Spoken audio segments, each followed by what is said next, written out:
Buenas tardes, César. ¿Qué tal?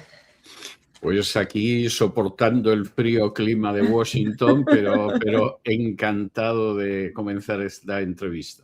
Muy bien. Vamos a presentar tu nuevo libro, que creo que lo tienes por ahí. Si nos lo Sí, enseñas, sí, nos bueno, enseñas la portada. tengo por aquí la edición española porque en pocos días va a aparecer la edición en inglés, pero esta es la edición española de este proyecto imperial de Donald Trump, que es el título del libro y que luego hace una referencia a si efectivamente Donald Trump no será el emperador Adriano de hoy en día en Estados Unidos, naturalmente.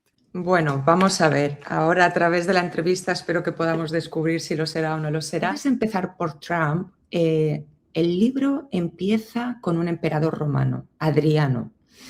Y esto es importante porque ya nos dice que no estamos solo ante un libro de opinión o de análisis, sino ante un análisis histórico del poder, ¿no? Sí. Yo diría que sí, yo diría que es un ensayo donde por un lado hay toda una parte que está relacionada con lo que va a ser, ya está siendo, la política exterior de los Estados Unidos, pero por otro lado también traza paralelos con momentos históricos que tienen punto de contacto, ¿no? Y que intenta precisamente utilizar esa historia pasada como un instrumento de análisis del presente y del porvenir. Muy bien. Como mucha gente es posible que no conozca la figura de Adriano, ponnos en contexto antes quién fue Adriano y por qué es importante traerlo al 2026, por qué es relevante. Bueno, Adriano es un personaje extraordinariamente importante en la historia de Roma, forma parte de eso que se ha denominado la época de los buenos emperadores, en el sentido de que era gente que creía en la justicia, creía en las reformas necesarias, creía en la estabilidad del imperio, el imperio tenía que ser más estable que expansivo y que por lo tanto en un momento determinado pues supo dónde había que trazar los límites del imperio romano para que el imperio romano sobreviviera. Adriano es un personaje del siglo II después de Cristo. Y lo cierto es que su plan de contención de límites del imperio, de pacto, por ejemplo, con el imperio rival de los partos, va a permitir pues prácticamente que el imperio romano sobreviva 3 siglos más, que no es desde luego ninguna tontería. Y en este sentido es un personaje de enorme relevancia.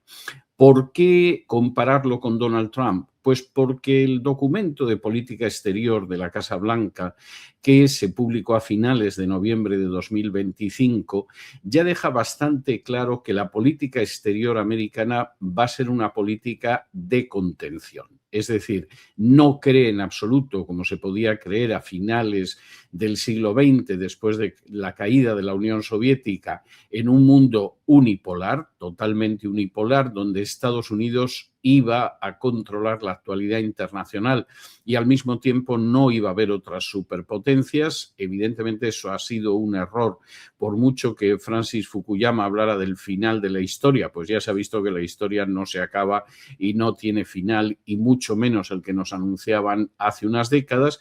Y entonces parte de la base de que este es un mundo en el cual lo que hay que conseguir es que Estados Unidos sea la primera potencia hegemónica durante las próximas décadas. No hablamos del final de la historia, no hablamos de intervención en cualquier lugar del mundo, sino de mantener ese imperio como el primer imperio del mundo durante las próximas décadas, y para ello hay que administrar bien lo que son los medios con que cuenta ese imperio. No puede haber una sucesión ininterrumpida de invasiones como las que se vivió en la época de la administración Bush, sino que hay que volver de esos errores, trazar unos límites realistas y, desde luego, conseguir crear unas condiciones que permitan la permanencia del imperio americano durante las próximas décadas. Luego, seguramente Dios dirá. Siempre, efectivamente, todo está en manos de Dios. Vayamos entonces a Trump ahora. ¿Realmente Trump tiene ambiciones imperiales reales? No, yo creo que realmente Estados Unidos ha ido sufriendo una mutación a lo largo de su historia.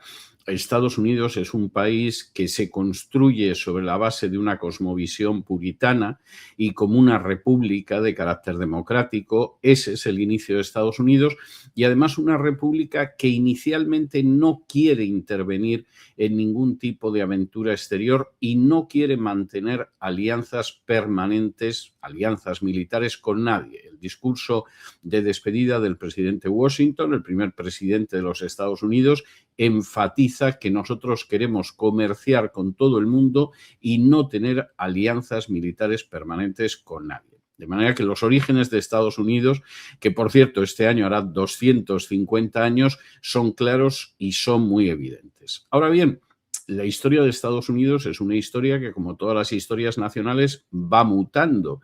También Roma surge como una república. Es verdad que en expansión, pero que no quiere pasar de ser una república y en un momento determinado, al cabo de más de 600 años, acaba convirtiéndose en un imperio. El proceso imperial en Estados Unidos ha sido mucho más acelerado.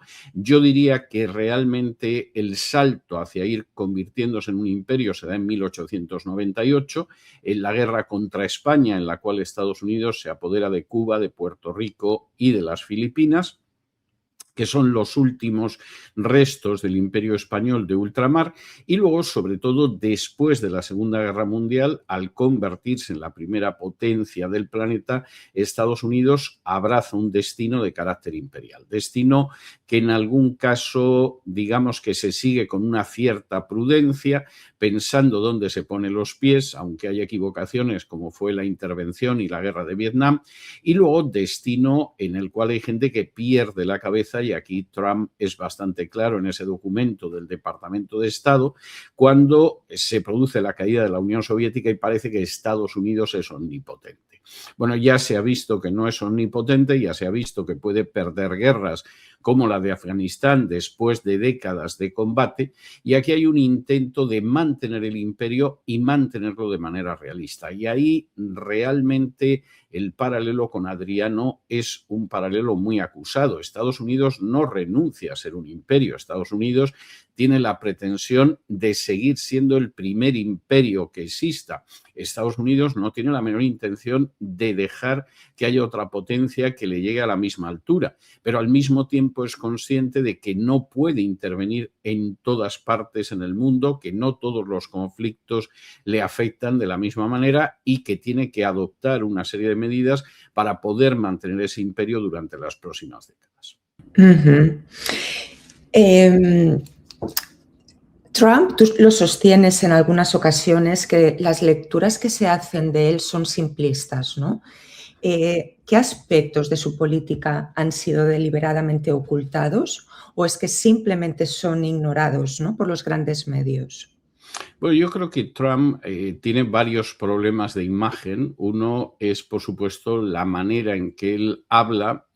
Yo diría que bastante sin tapujos de la política que quiere llevar a cabo. Eso le ha proporcionado un enorme éxito en Estados Unidos porque hay un porcentaje elevadísimo de los ciudadanos americanos que están hartos de los políticos profesionales y de que los engañen, y en ese sentido Donald Trump ha conectado muy bien con verdaderamente decenas, como mínimo, de millones de ciudadanos americanos, pero lógicamente eso tiene también su contra, y es el hecho de que Donald Trump ha mantenido un discurso de carácter antiglobalista en una época en que ha parecido que la globalización se iba a imponer sin ningún tipo de resistencias. Y de hecho la prueba está en que el predecesor de Donald Trump, Joe Biden, pues llevó una política acentuadamente globalista. Y en este sentido, pensar que medios que están controlados por el globalismo podían hablar bien de Donald Trump, pues verdaderamente es pedir peras al olmo. Eso era absolutamente imposible.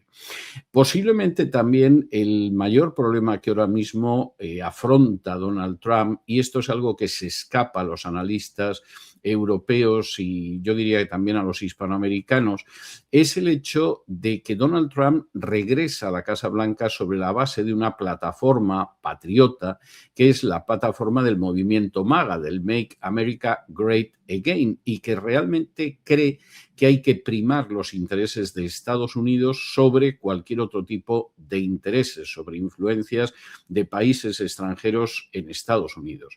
¿Cuál es el problema del movimiento MAGA? Que se ha ido desilusionando de manera creciente con Donald Trump. Por lo menos lo que sería el movimiento MAGA más genuinamente americano, no formado por gente que viene de fuera de los Estados Unidos, sino por gente que lleva generaciones siendo ciudadanos americanos, que son gente que aborrece el gasto militar, por lo que eso significa de impuestos y de no utilizar ese dinero en cuestiones como puede ser la sanidad, como puede ser la educación, como pueden ser las pensiones o como pueden ser las infraestructuras, que es gente que creyó las promesas de Donald Trump de que iba a acabar enseguida con la guerra de Ucrania, que no se ha terminado, que es gente que es totalmente contraria al gasto que está teniendo Estados Unidos para apoyar al Estado de Israel y que es gente que de manera creciente se está manifestando muy en contra de la influencia de los lobbies sionistas en la política de Estados Unidos.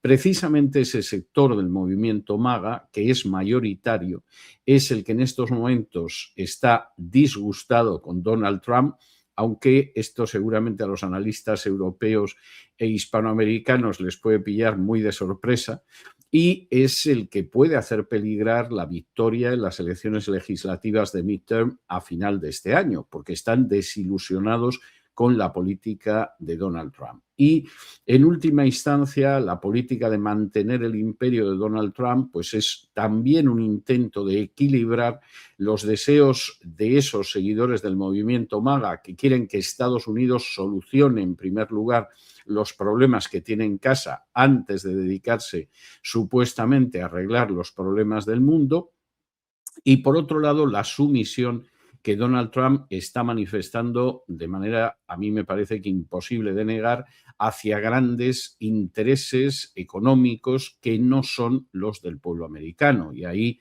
por supuesto, están los lobbies sionistas, pero están lobbies económicos enormemente poderosos. El hecho de que Donald Trump haya reconocido públicamente que antes de informar al Congreso de la intervención en Venezuela, que es preceptiva constitucionalmente, pues se reunió con los grandes magnates de la industria petrolera de Estados Unidos para contárselo, pues ya dice bastante la distancia que hay entre Donald Trump y buena parte del movimiento MAGA, y también la distancia que hay entre el verdadero Donald Trump y los análisis bastante de trazo grueso, bastante inexactos en muchísimas ocasiones, que uno puede encontrar en periodistas europeos, no voy a decir ya los españoles, que a veces es de vergüenza, y los periodistas hispanoamericanos en relación con la realidad de Donald Trump. Luego entraremos a analizar los otros países, la manera en la que lo analizas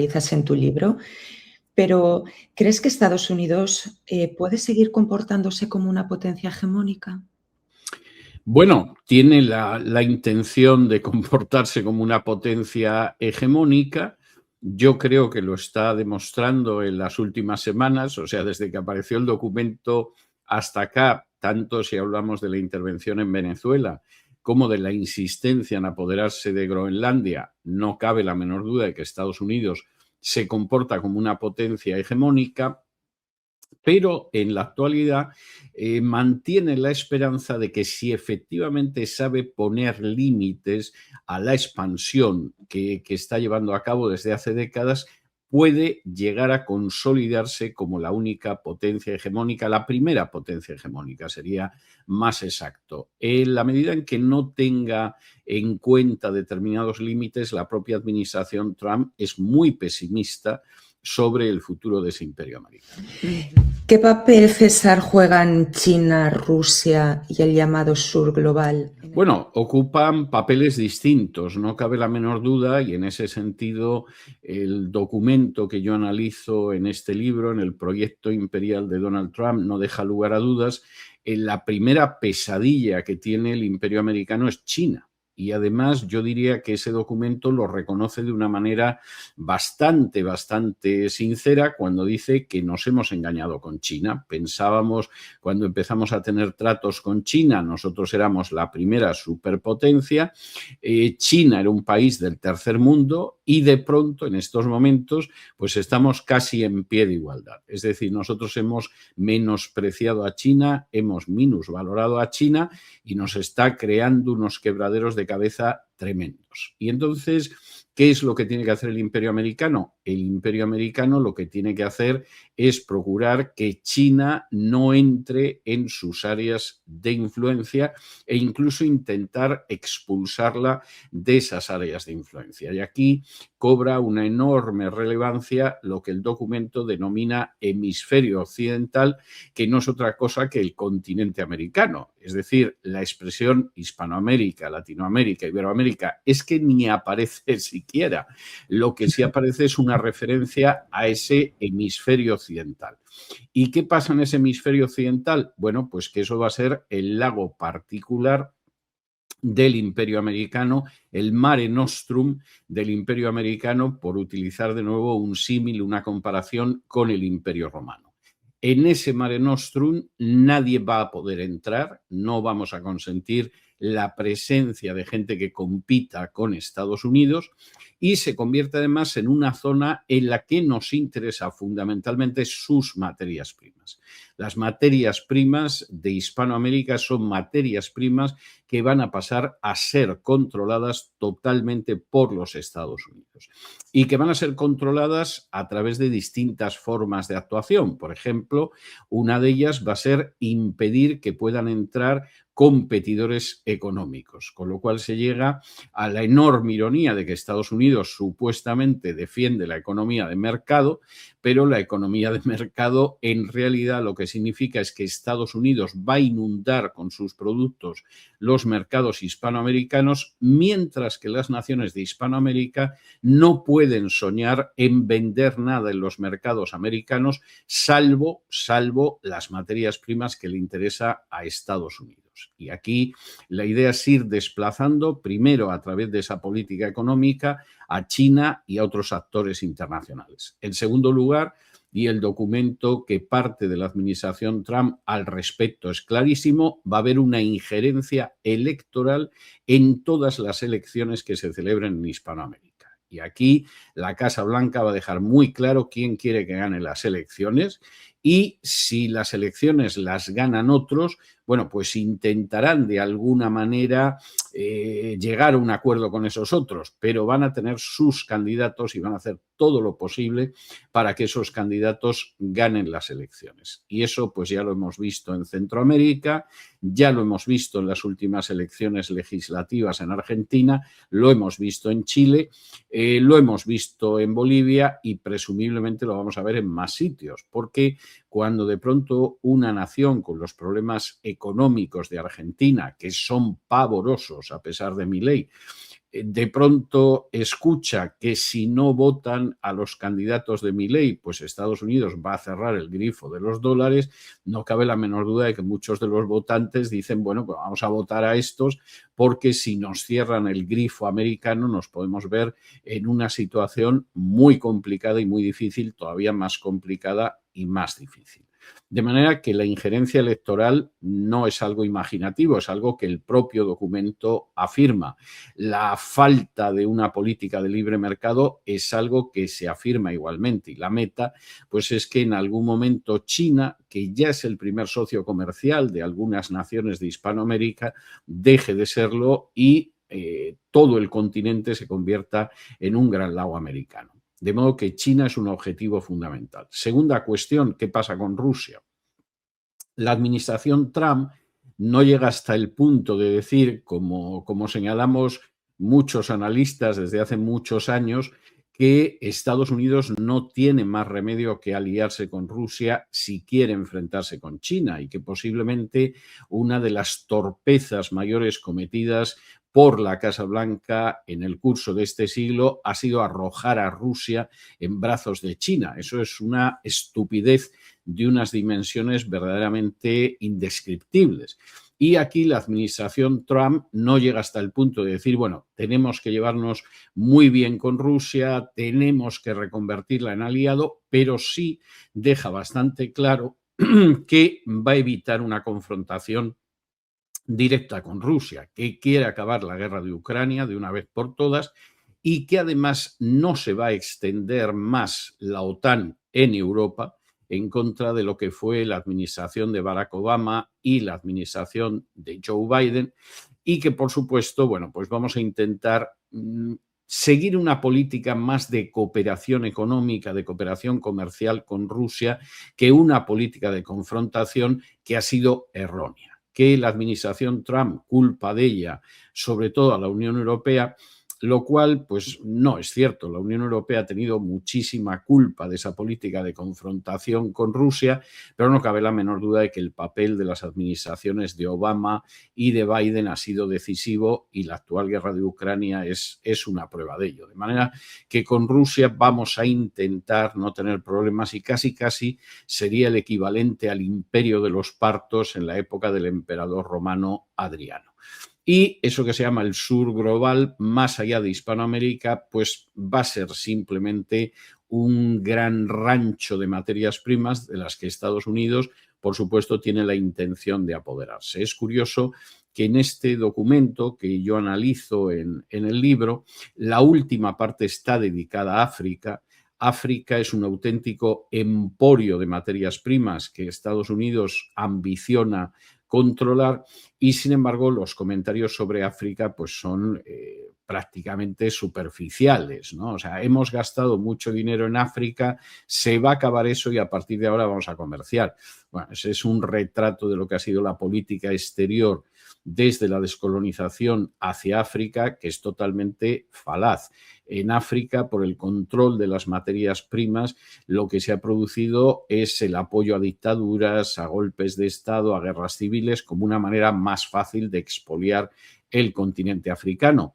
¿Va a mejorar esa situación con la administración Trump? No. Se va a seguir en esa dirección, y además previsiblemente intentando derribar aquellos gobiernos, generalmente de corte nacionalista, que lo que pretenden es que las materias primas las aprovechen fundamentalmente las naciones en las que se encuentran enclavadas, lo cual me parece que es algo de sentido común y de justicia, pero no es, desde luego, como lo ve la administración Trump, ni en general las administraciones europeas. Has dicho muchas cosas, tenía una pregunta, pero antes voy a detenerme en lo que has dicho ahora, que me han surgido preguntas como si va a extenderse, ahora va a poner el foco en lo que ellos llaman el sur global, en Hispanoamérica, va a utilizar las herramientas que ha utilizado con África para hacerse con sus recursos. La otra pregunta que me surge es, como Europa está muerta y acabada para Estados Unidos, la OTAN no va a expandirse más por Europa, ¿se va a expandir ahora en Hispanoamérica? Yo creo que eso no tiene discusión. Cualquiera que estudia el documento de política exterior de Estados Unidos, primero dice que la OTAN no se va a extender por Europa, después dice que a Europa le quedan pues 20, 30 años de existencia, Europa va a desaparecer. Y para terminarlo de arreglar, dice que, bueno, que es que además Europa, las naciones europeas van a dejar de ser mayoritarias en la OTAN, lo cual significa que efectivamente esas naciones cada vez le importan menos a los Estados Unidos, y por el contrario hay otras naciones que van a ir entrando en la OTAN y van a ir desplazando el peso europeo. Esas naciones obviamente son hispanoamericanas. Finalmente, Colombia, Argentina, otros países que están ya con un pie en la OTAN, ¿van a acabar en la OTAN? Previsiblemente sí. Es decir, el plan de la administración Trump es que finalmente Argentina, que no se le ha perdido nada en la OTAN, va a acabar en la OTAN. Colombia, que no tiene ninguna necesidad de estar en la OTAN, va a estar en la OTAN. Va a haber otras naciones que van a ir entrando también en la OTAN, y, por supuesto, esto se va a ampliar a países, por ejemplo, del norte de África, como es el caso de Marruecos. A mí esto me parece obvio. Y, por el contrario, naciones que están dentro de la OTAN lo van a ir pasando muy mal en Europa. Por ejemplo, esa Dinamarca, que ya sabe, porque se lo dicen todos los días 2 o 3 veces, que tienen la intención de quitarles Groenlandia y que, pese a ser un miembro de la OTAN, desde luego no va a ser defendida por sus socios de la OTAN.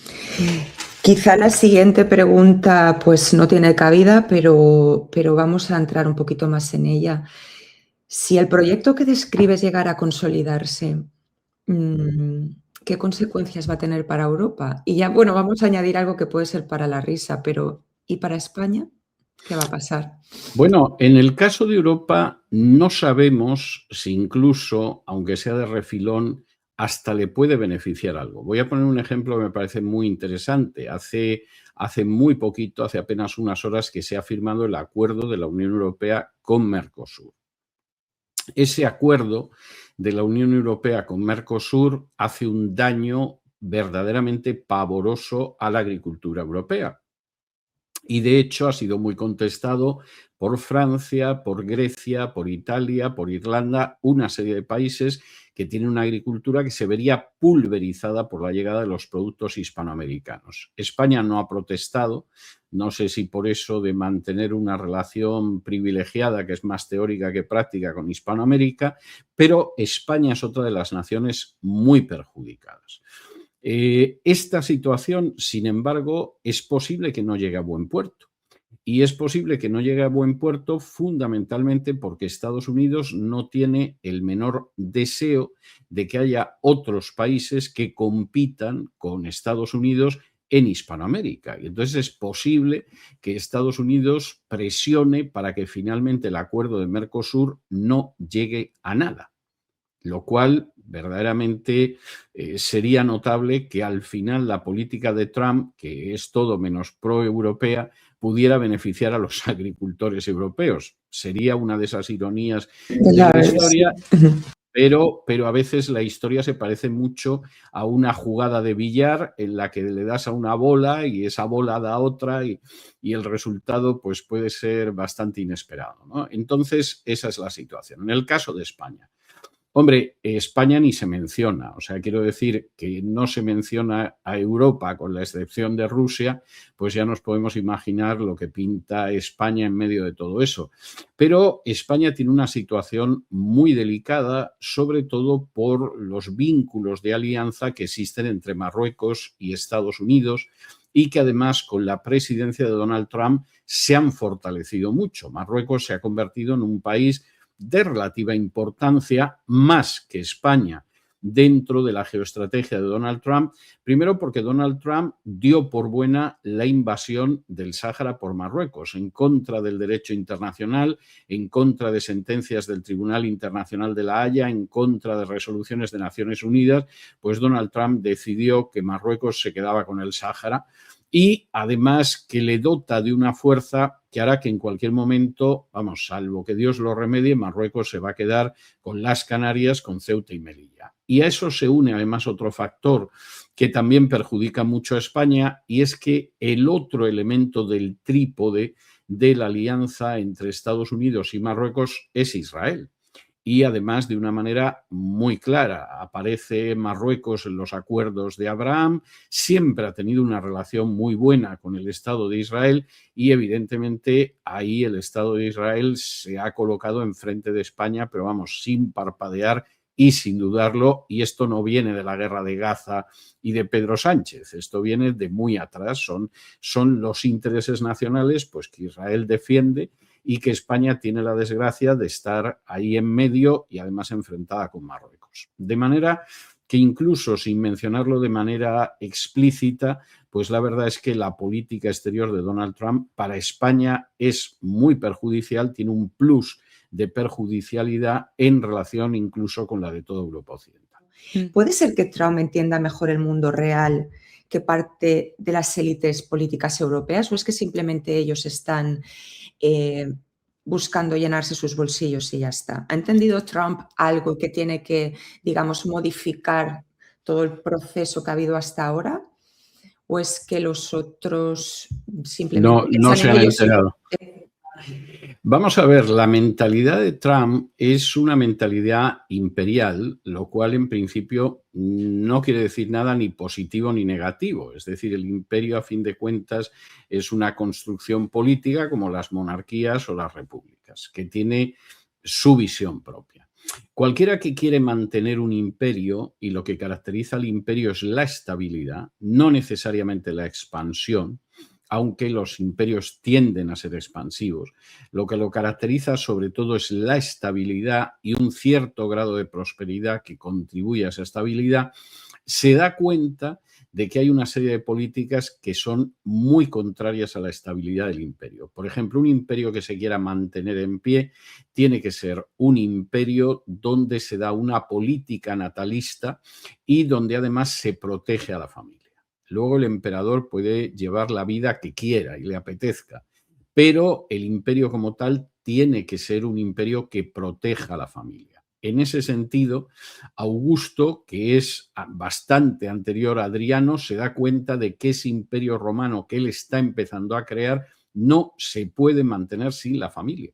Y dicta impulsa una serie de normas que defienden la familia, defienden la natalidad, defienden el matrimonio, etcétera, etcétera. Ese es uno de esos elementos que es bastante claro y donde yo creo que Trump es realista, y cuando habla de que hay que tener familias fuertes en el seno de Estados Unidos, sabe de lo que está hablando. Otro de los elementos que es bastante claro es el del control de la población extranjera dentro del imperio. Es decir, controlar lo que es las políticas de inmigración dentro del imperio, porque eso socava y eso erosiona lo que es la estabilidad del imperio. Y ahí también los paralelos de Donald Trump con otras figuras políticas imperiales del pasado son bastante obvias. Yo creo que en esos terrenos Donald Trump va bastante bien orientado y choca, por el contrario, con una política de la agenda globalista que siempre ha sido una política nihilista. No es una política de izquierdas o de derechas, de hecho la defienden tanto las izquierdas como las derechas. Es una política que se sustenta en unas oligarquías nihilistas que lo único que desean es su propia promoción social y el aumento de sus emolumentos, de su peculio, de su caudal. Y claro, lo que quizá esas élites no han captado o empezaron a darse cuenta en los últimos tiempos, sobre todo con la administración Biden, es que se puede estirar tanto esa situación que finalmente el modelo acabe colapsando.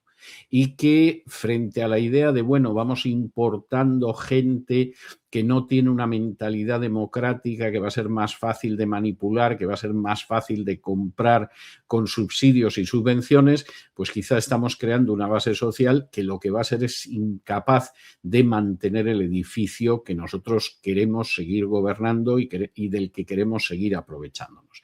Y seguramente ahí la política de Donald Trump es bastante más realista de la de las élites globalistas, que por cierto están cambiando de casaca a una enorme velocidad.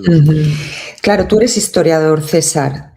¿Qué ventaja te da la historia para analizar un fenómeno como este, un fenómeno político en desarrollo, ¿no?, que está planteando Trump? Bueno, tiene enormes ventajas, ¿no? Yo no creo que la historia se repita. Eso era una idea típica de los arios que desarrollaron los griegos. La historia no se repite en absoluto. Vamos, no hay nada más que ver nuestra historia personal. Nunca volvemos a los 20 años o a los 30 años o a los 40. La historia no se repite, pero la naturaleza humana es la misma. Y como la naturaleza humana es la misma, pues sucede eso que decía ese avispado escritor sureño que era Mark Twain, ¿no? La historia no se repite, pero rima. Y efectivamente lo que sucede es que al final la naturaleza humana pues acaba provocando fenómenos muy parecidos. Pero luego hay una serie de situaciones históricamente que son muy parecidas, como es, por ejemplo, la manera en que nacen los imperios, en que se asientan, en que se extienden y en un momento determinado acaban desapareciendo.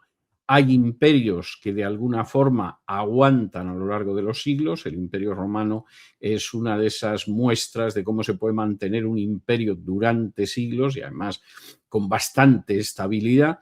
Y hay otros imperios cuyo ciclo imperial pues es muy inferior. Es decir, la Unión Soviética, el Imperio Español, el Imperio Francés, el Imperio Británico han sido imperios que han tenido un ciclo vital muy inferior, fundamentalmente porque nunca aprendieron las lecciones que se podían derivar, por ejemplo, de la historia del Imperio Romano, que por supuesto estaba en el punto de mira de españoles, de británicos, de franceses, pero en última instancia no se trata solo de un referente histórico, se trata de aprender esas lecciones de estabilidad. Aquí llama la atención que existen paralelos, yo no sé si buscados o casuales, pero sin duda existen paralelos entre ese plan de política exterior de la administración Trump y, por el contrario, lo que sería el intento de estabilizar y mantener el Imperio Romano. Hablas de que los imperios del pasado reciente no aprendieron de los antiguos. ¿Qué no estamos aprendiendo ahora de los del pasado reciente? Como el Imperio Británico, por ejemplo, los que has nombrado. Pues no estamos aprendiendo muchas cosas. Por ejemplo, no estamos aprendiendo que la extensión de un imperio es limitada y que cuando ese imperio no es consciente de cuáles son sus límites, está sembrando las semillas de su colapso. No estamos aprendiendo que no existen razas superiores e inferiores y hemos seguido creyendo que podíamos seguir controlando y expoliando impunemente a razas que no eran blancas y daba lo mismo que fueran amarillos, que fueran negros o que tuvieran cualquier otro color. Y todo eso al final no se sostiene históricamente. Es decir, los griegos, que estaban tan orgullosos de ser griegos que a los que no hablaban griegos los llamaban bárbaros, porque bárbaro venía de los que hablan bla, bla, bla, bla, bla. Es decir, de ahí viene el término bárbaro. Luego ha pasado a ser sinónimo de salvaje, pero barbaroi en el antiguo griego es los que hablan, claro, porque ellos no entendían lo que hablaban los persas o lo que hablaba otra gente, y el término pasa del griego al latín, donde se les llama barbari, es decir, es esta gente que bla, bla, bla, bla, habla, balbucea, no tienen una lengua, ¿no? Como decían los ilustrados franceses del siglo XVIII para justificar la esclavitud en África, es que esa gente ni tiene idioma. Los negros africanos ni siquiera tienen un idioma y les hacemos el favor de enseñarles francés o alguna otra lengua europea como el español o el inglés, ¿no? Bueno, pues yo creo que eso es algo que la historia desmiente y que además ha desmentido de manera terrible en las últimas décadas y sin embargo hay gente que se niega a seguir viéndolo. Entonces, claro, la historia ha desmentido que el ejército más poderoso de la historia se pueda imponer en un lugar llamado Vietnam o en un lugar llamado Afganistán, pero seguimos contemplando con un sentimiento de superioridad a esa gente. Vaya. La historia ha demostrado que determinados regímenes basados en la supremacía no se han podido mantener. Eso ha pasado en Sudáfrica hasta hace relativamente poco. Vamos a ver lo que tarda en verse también en Israel. Y en medio de toda esa historia, pues esas son lecciones que no se aprenden. Y cuando no aprendes esas lecciones, la necesidad de mantener una vida familiar sana, porque es la base de la sociedad, esa familia. Cuando no aprendes que la expansión no puede ser ilimitada, cuando no aprendes que no hay enemigo pequeño, y esa confesión del documento de la administración Trump diciendo es que con China nos hemos equivocado, porque claro, eran un país tercermundista, nosotros éramos la primera potencia y se nos han puesto a la altura, pues claro, ahí hay una serie de defectos típicos de los imperios a lo largo de la historia que al final se traducen en el final de los imperios. Ya. Entonces, dentro de unas décadas, ¿tú crees que se verá o se estudiará a Trump como una anomalía? Pues depende de lo que pase durante la administración Trump y depende de lo que pase con las administraciones posteriores. Si Trump no dependiera tanto de los lobbies que marcan la política en Estados Unidos, es más que posible que pudiera contar en su haber con el hecho de haber salvado la supervivencia del imperio americano durante décadas. Es decir, el plan de Trump, si no estuviera tan condicionado por algunos lobbies, como es el lobby militar industrial o como es los lobbies sionistas, sí que es muy posible que ese plan permitiera que el imperio durara durante décadas, durara perfectamente hasta el siglo XXII. A mí me parece que ese es un análisis realista. Pero el problema es que Trump depende muchísimo de dos factores muy importantes. Uno es el inmenso peso de los lobbies, que van a seguir arrastrando a guerras en Oriente Medio a Estados Unidos, a pesar de que Estados Unidos en ese documento deja claro que no se les ha perdido nada en Oriente Medio, que no lo necesitan para el petróleo ni para el gas, pero los lobbies sionistas son extraordinariamente poderosos. El lobby armamentista, pues hasta qué punto es poderoso, que ahora mismo Estados Unidos gasta $1 trillón al año en armamento y Donald Trump ha anunciado que en este año 2026 nos vamos a gastar $1,5 trillón, es decir, un aumento del 50%, que no tiene la menor justificación, salvo la fortuna de estas grandes empresas, y ese es uno de los problemas para que ese plan salga bien. Y el otro, yo lo definiría con una frase que le escuché a un general de aviación al que yo entrevisté en cierta ocasión, porque había combatido en la Guerra Civil Española y luego había sido un muy buen historiador de la Guerra Civil Española, y en un momento determinado, hablando de algunas de las ofensivas preparadas por el Ejército Popular de la República, me decía, dice, no, sobre el papel, dice, las ofensivas estaban muy bien trazadas. Dice, pero claro, el problema es que en las guerras el ejército enemigo también opina. Y yo creo que el segundo problema que tiene Donald Trump es que las potencias que tiene enfrente también opina. China no se va a dejar avasallar, ni mucho menos por la política que dicte la Casa Blanca, pero ni lejanamente. Y además, las administraciones de Obama y de Biden cometieron el gran error de empujar a Rusia en brazos de China. Donald Trump podría intentar desandar todo el camino de enfrentamiento con Rusia, pero eso es más fácil de pensar que de hacer. Y realmente Estados Unidos no puede permanecer indefinidamente como imperio si enfrente tiene una alianza de Rusia y de China, y por razones no tanto militares como fundamentalmente de carácter económico. Hace apenas unas horas, y no me sorprende que los medios de comunicación no hayan dicho nada, pero es muy importante, hace apenas unas horas Rusia y China han firmado un acuerdo para proporcionar petróleo ruso a China durante décadas. Y lo importante no es esa venta masiva de petróleo, que es importantísima, sino el hecho de que además los pagos se van a hacer en yuanes.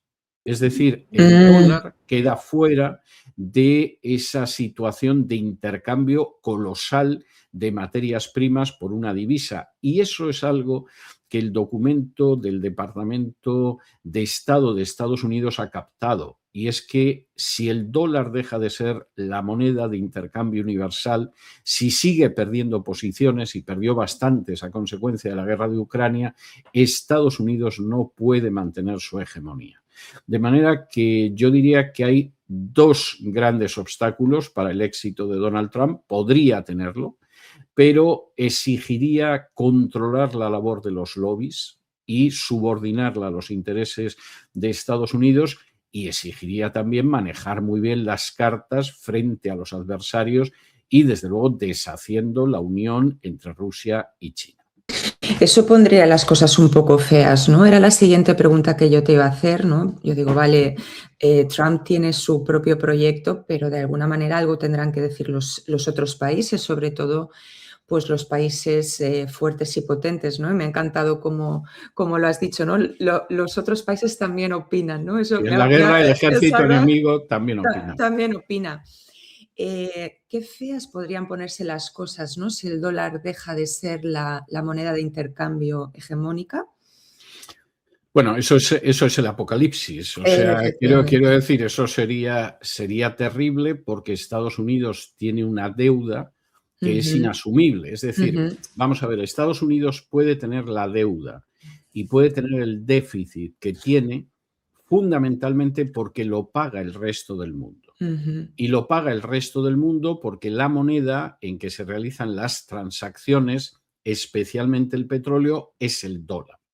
Y entonces eso hace que cuando Estados Unidos tiene que abandonar el patrón oro a inicios de los años 70 del siglo XX, porque no tiene oro para respaldar la emisión de dólares a que se ve obligado por la guerra de Vietnam, que fue un auténtico desastre en todos los sentidos, pues en ese momento lo que salva la situación del dólar es la creación del petrodólar, la alianza con Arabia Saudí y con las monarquías del Golfo que aceptan el hecho de que todas las transacciones de petróleo se realicen a través del dólar, lo cual tiene una enorme importancia porque los países tienen que comprar dólares para poder comprar petróleo, algo que a la gente se le suele escapar.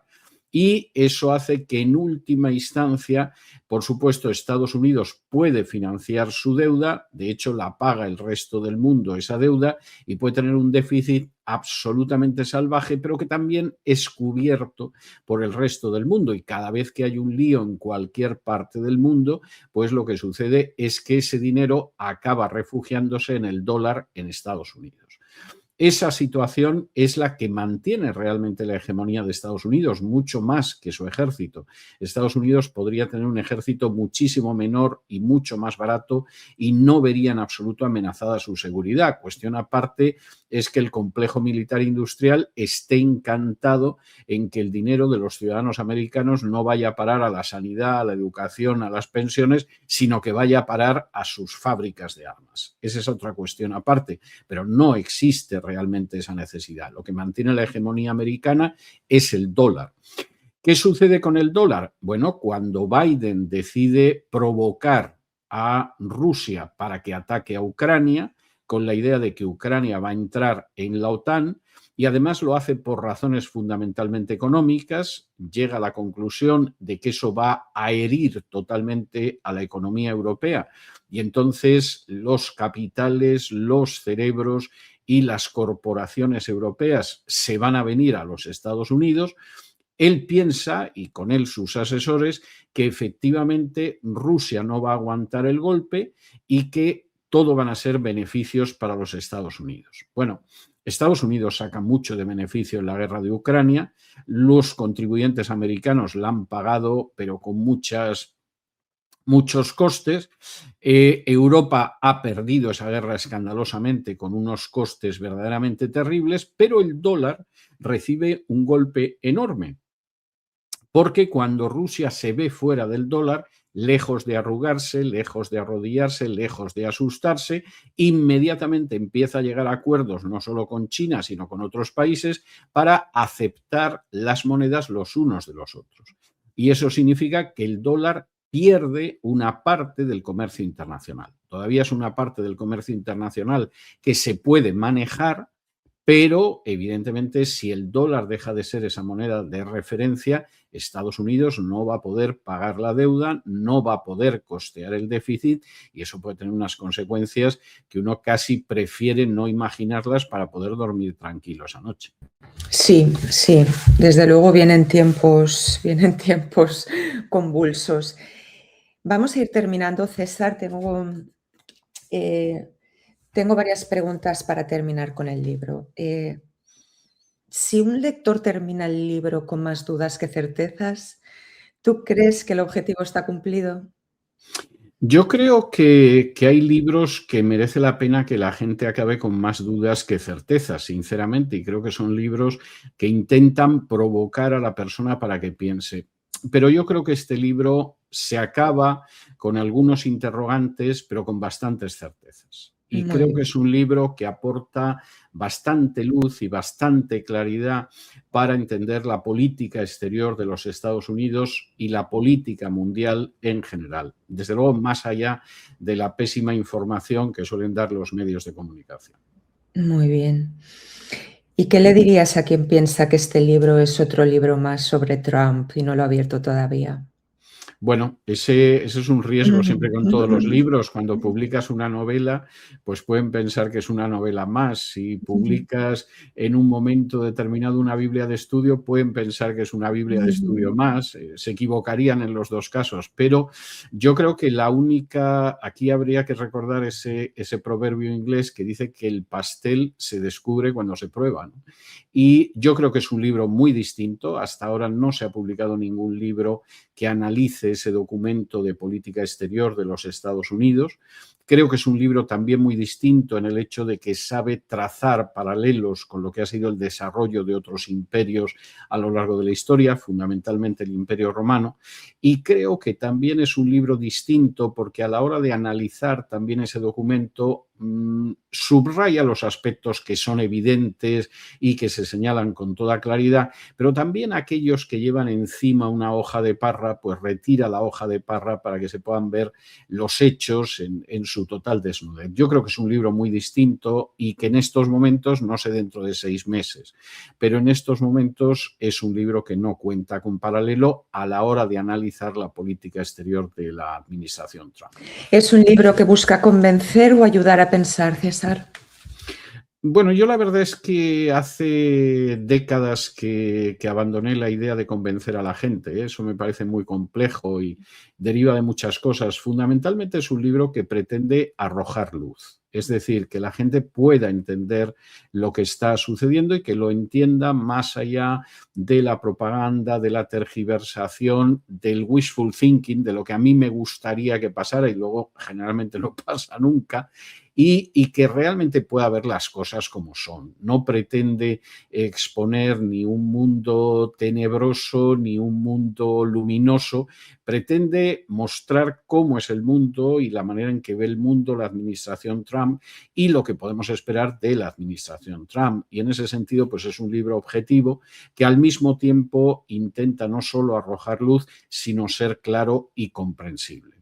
Para gente de todo tipo de extracción, para gente de todo tipo de formación, es un libro que es claro, que es inteligible, que no complica a la persona intentando saber lo que le cuentan, sino que lo expone de la manera más sencilla posible. Efectivamente, creo que haces bien en decir que es un análisis objetivo, no es una opinión personal tuya, es como vienes haciendo en tu trabajo cada día, analizar la situación, en este caso abres el marco histórico para compararlo con Adriano.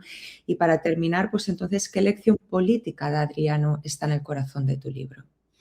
Yo creo que la idea de la estabilidad del imperio. Lo que sucede, la pregunta que hay es si esto efectivamente se va a conseguir y si no se producen dentro de la propia administración Trump contradicciones de tal magnitud que vayan a obstaculizar, a dificultar mucho el conseguir la estabilidad del imperio, que es absolutamente indispensable si se pretende, como pretende ese documento del Departamento de Estado de Estados Unidos, que el imperio americano sea el primero del planeta durante las próximas décadas.